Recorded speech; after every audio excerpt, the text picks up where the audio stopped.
is interview number 3 with Abdulla Muijrers from Motor Militia.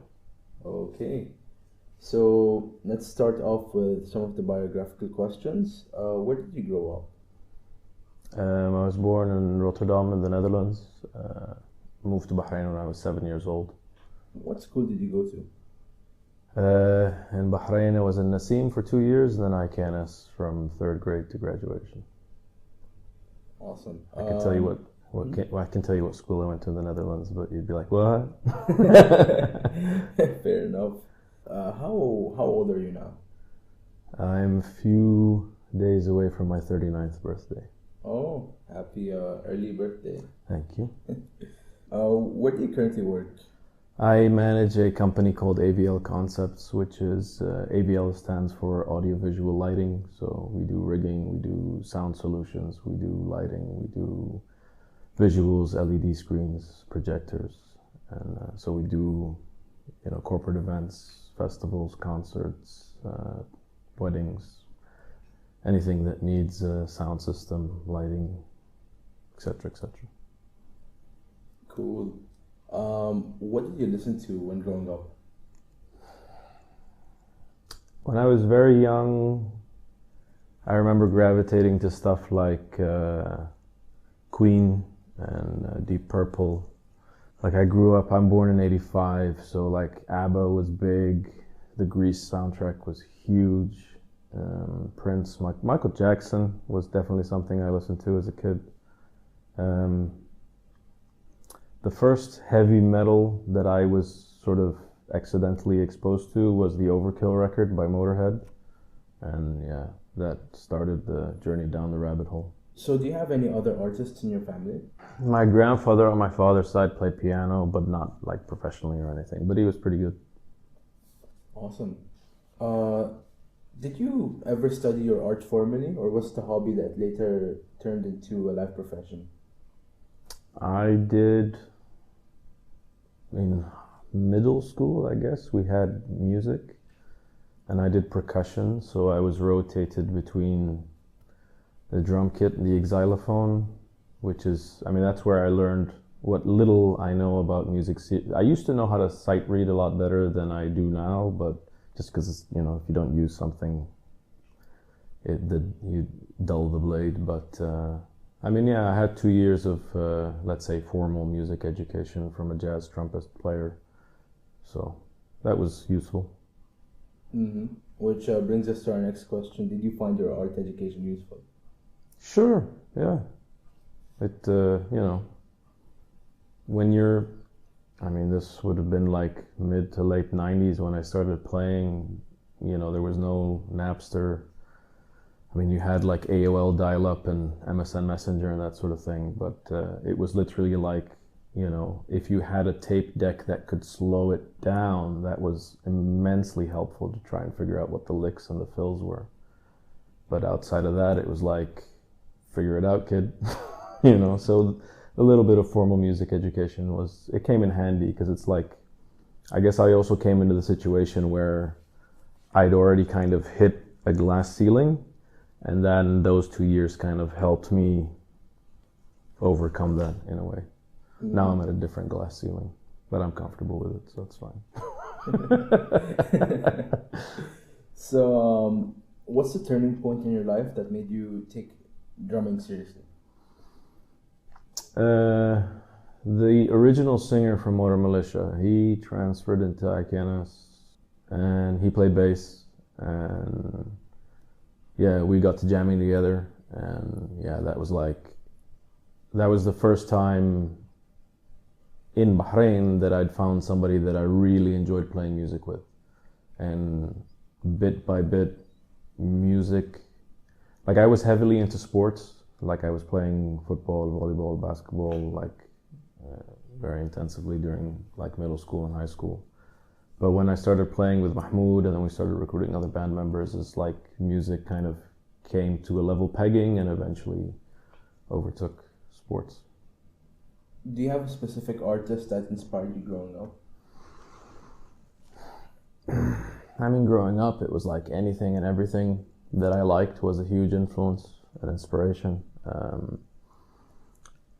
I guess the biggest, like if you want to, like as a band, probably Motorhead, just because it was probably the first real heavy metal thing that I was exposed to, and it totally tore my head off.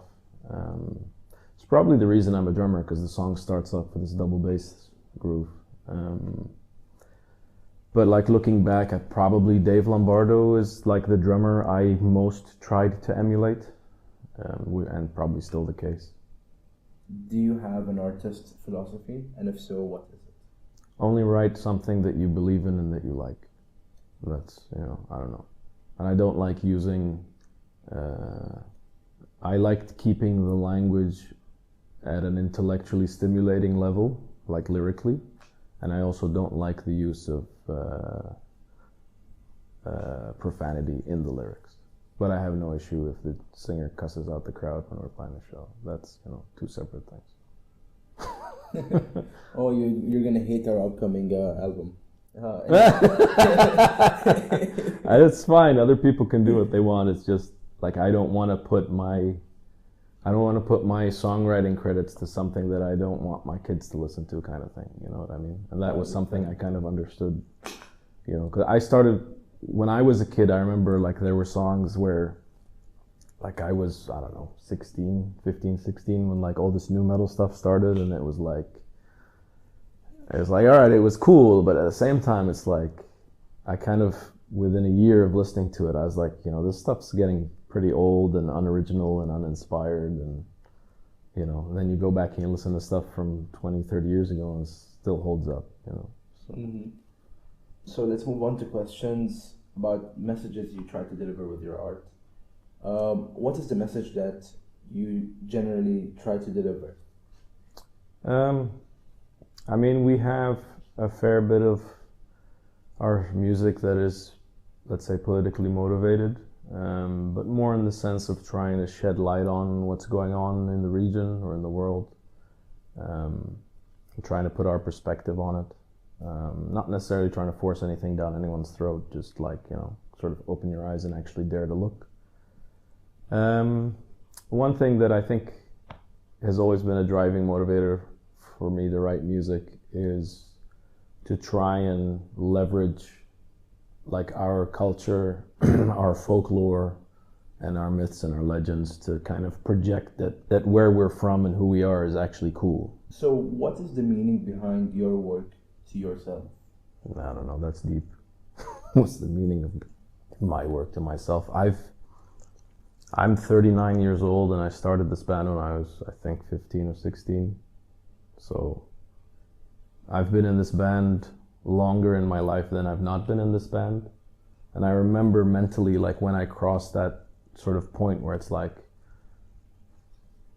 it kind of made me think about like how do I see myself as an individual outside of this band? Like if I wasn't in this band, I wouldn't have a piece of myself, you know what I mean? So I think that's, I don't know, you do something long enough, you're passionate about something long enough, it just becomes intrinsically a part of you. So, yeah. I heard that there's like new upcoming stuff from Water Militia. Yeah, we have 3 songs that are not recorded in a studio format that we've been playing live for a while, and then there's 2 more tracks that we're working on, but we've got 2 live commitments. So I mean, the news is out. Bahrain Rocks, we're playing November 8th at the Delman Club, and then we've got another show which is still hush hush in the new year, but that's actually some really, really big news which we're excited about. So is there a specific message that you're trying to deliver with your new tracks? I mean, without going into the subject matter of the songs too much, because we haven't actually recorded and released the material, but picking up where we left off, most of the songs are either directly depicting warfare and the consequences thereof, or pulling from it, talking about specific battles in history or incidents, referring to, just generally speaking, atrocities and not warfare, but I mean, yeah, mostly warfare, but not necessarily. I'm just, again, trying to kind of, people kind of avert their eyes from the ugly truths of the world. So, you know, part of what we do is always to try and kind of bring it back into focus a little bit. And also important for us is to do it from our sort of cultural and you know, geographical perspective, if you will. Mm-hmm. So do you think that your art is important to society, and why? I'd like for it to be important, but I mean, honestly, you know, it's not like we've got millions of fans all over the world, you know. So I mean, if I can make one kid in the Middle East feel like he has a positive self-identity, and maybe help them, you know, have a better understanding of, you know, how the world is, then cool. And the more, the better, I guess. Yeah. So moving on to questions to find out more about the art, why did you choose drumming specifically? Filthy Animal Taylor. That opening track. I was like, holy shit, what is this? What's the song specifically? Overkill by Motorhead. Overkill, yeah. Understandable, that drum intro. Haven't heard the song in a while, but I do remember the intro, right? Killer intro. It's literally just like 4/4, yeah. And then the bass guitar, fully distorted, comes in. It's like maybe 7-8-year-old me with headphones on, like. So obviously you're surrounded by heavy metal, but have you tried exploring other genres? I wasn't surrounded by it. I kind of, you know, I would seek it out because, like, even in like the stuff I would hear around the house, you know, I have an older sister, my parents, my aunts and uncles and grandparents. Like my grandfather who played piano was into blues and classical music, which I liked. But like, you know, sort of you know, it was like the Bodyguard soundtrack and ABBA and Grease and, you know, all that 80s, early 90s cheese, which, you know, okay, whatever, it's catchy, the hooks are tasty, but whenever I'd hear something that had a distorted guitar in it, it'd be like, what is this?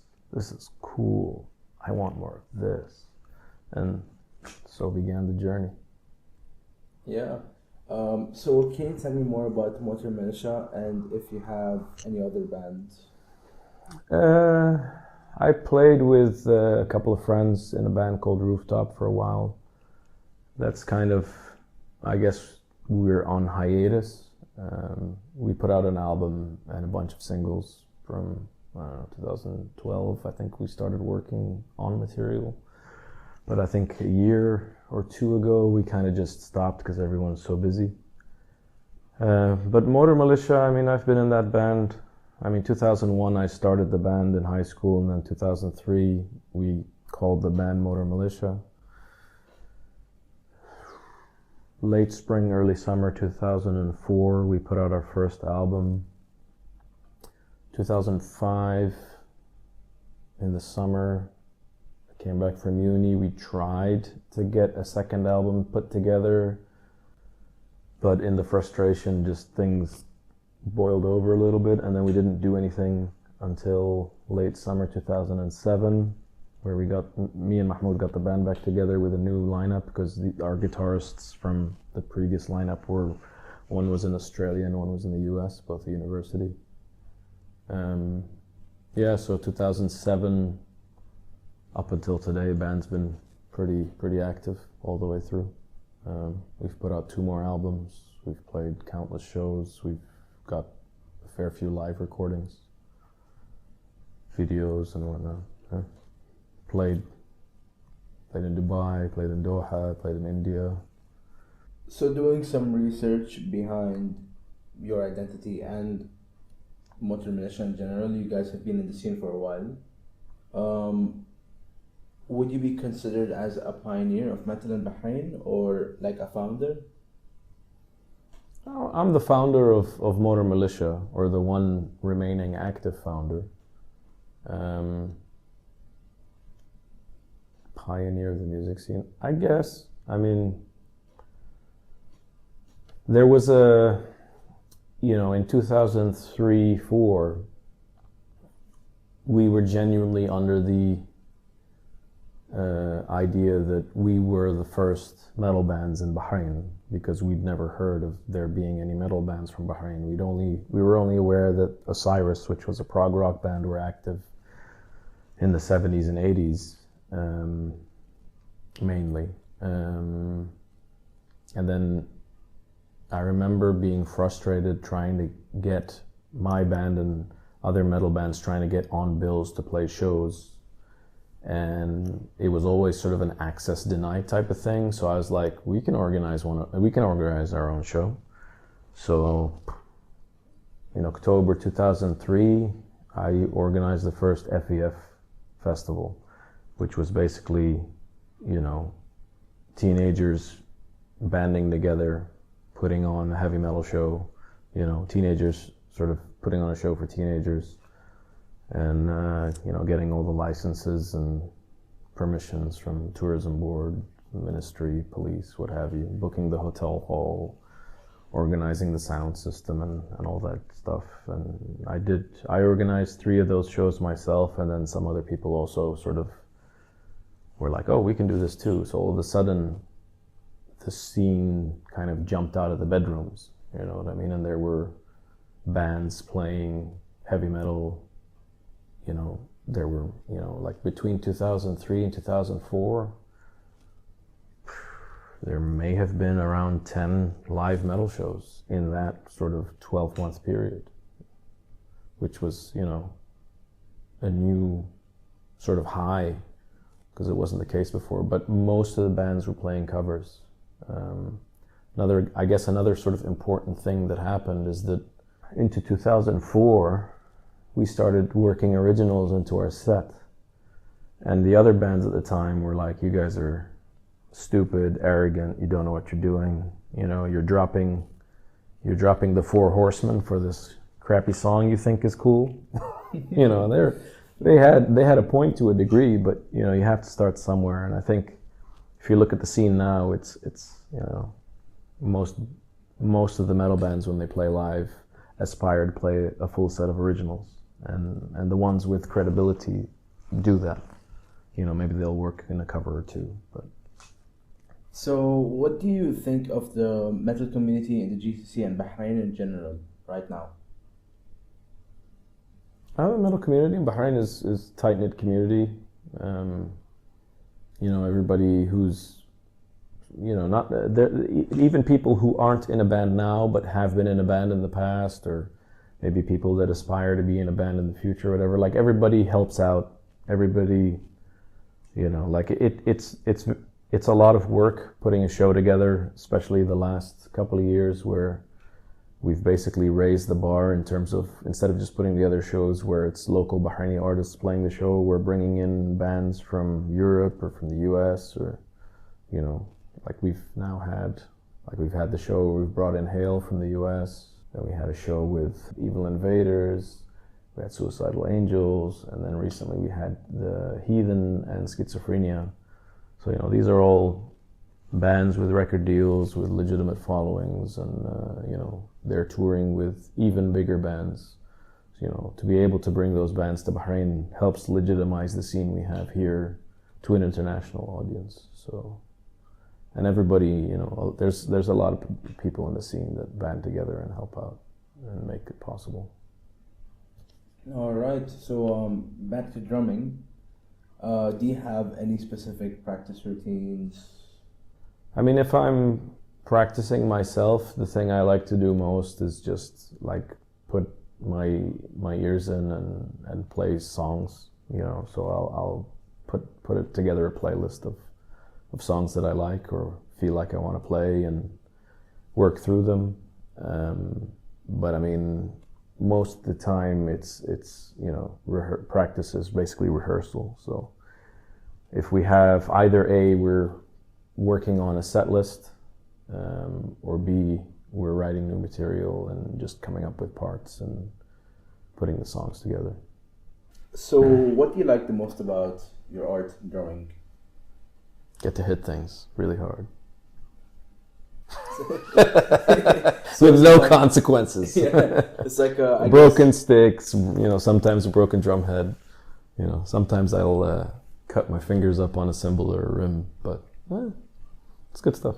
Mm-hmm. Get the inner caveman out. Yeah. So what motivates you to work on making new stuff, writing music, or that sort of stuff? 20 plus years in, if you're not writing new material, what's the point? Like we're all doing this in our spare time. We all have day jobs and whatever, but the sort of snail crawling pace at which we write and put out new music frustrates us to no end. Like we're constantly complaining to each other, like, man, if I have to play this song again, because it's like, Hisham's been in the band with me since 2007, and in my mind he's still like one of the new guys, but Hisham and I have played March of the Saracens like a stupid amount of times, and that's the reason why it's currently not in our set list anymore. It'll come back, but we just need time to forget it and let the wound heal before we bring it back. Awesome. So let's talk about the other artists. Do you know the other two artists in this project? And yeah, I know them well. Yeah. What's your experience with them? I've known, well, I call him Basluh, but you refer to him as Muhammad Ishaq or Muhammad Saleh? Basluh. Basluh. Yeah. Okay, I've known Basluh a long time. At the time, I didn't realize it, but like when we put that FEF show together in 2003, he and his future bandmates were in the audience. And then in FEF 2, he and his bandmates, they performed. So I think initially he kind of was inspired, like the realization that like, wow, we can have a band in Bahrain and play on a stage in front of an audience. And then he's kind of, gone on and done things with several projects where, we basically inspire each other and feed off each other. We play shows together. He's one of my favorite people in the scene. I love playing. Like if one of his bands is on the bill, it's like awesome. If he's playing the drums, even better.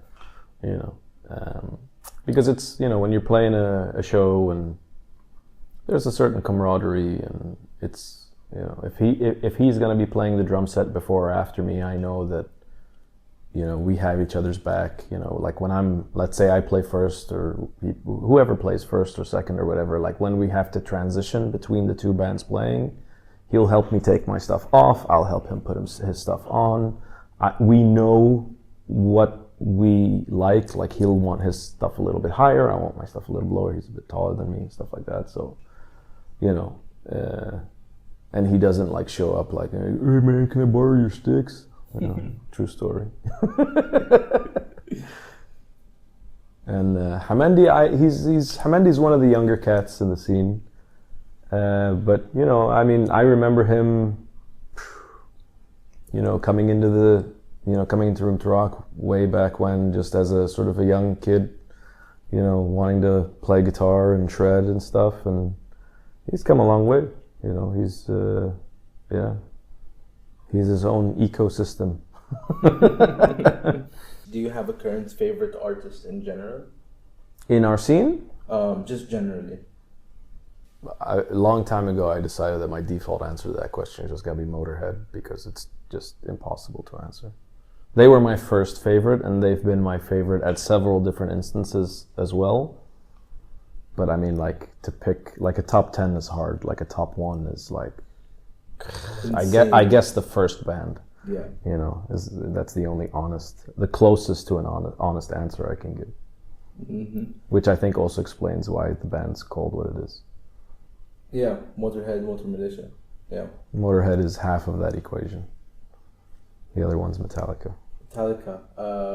They have Militia. What was it? They have a song. I think the last song on Kill 'Em All is Metal Militia. Metal Militia. Yeah. So me and Mahmoud were on a phone conversation trying to figure out what we should call the band, and I was listening to Kill 'Em All, and then like basically we were on the phone for almost an hour, like as long as the album is.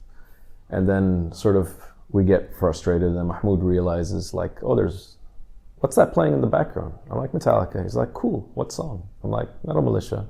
He's like, dude, because I'd already said like, let's call the band Motor something as an homage or whatever. And then when he realized I was listening to that album and then that song was playing, he's like, dude, Motor Militia. I'm like, yes. And we just, it's a very sort of high school band name, but it's our band name. Mm-hmm. Do you have a favorite subgenre of metal? Thrash, death, melodic death. Yeah, good old classic heavy metal. Yeah, I mean, if it's good, it's good. I mean, even rock, like I have a son, he's 4 years old, and he's heavy into the Scorpions, which... Scorpions, let's go. So, moving on to last two questions, which are not much so related to the interview, but they're fun to know, I guess. It's good for the audience. Yeah, no worries. I gotta think of the audience. Yeah. So, do you get inspired by other hobbies other than music to make your art, like video games, movies, books, that sort of stuff? Yeah. I mean, you know the song March of the Saracens, right? Mm-hmm. We literally wrote that after watching Kingdom of Heaven. Really? Yeah. Because we knew about the Crusades and Salah ad-Din and all that stuff and the battles, but when you watch the movie, it's like, and it's, Ridley Scott, like the visuals are very strong. It was like, holy shit, so we were like, okay, we gotta write a song about how badass the Saracens were, and see, Saracens is also kind of like can be interpreted as a derogatory term, but we thought, let's use it, but put a positive spin on it. Mm-hmm. All right, on to our last question. If you could go back in time to talk to your younger self, what's one piece of advice you're gonna give to them? Honestly, I don't think I'd want to interfere in the timeline. Just, do you keep doing it? Hold on. I don't know. I probably not want to say anything. It's like, you got this. All right. That concludes the interview. Do you have any questions? Am I getting paid? Trick question.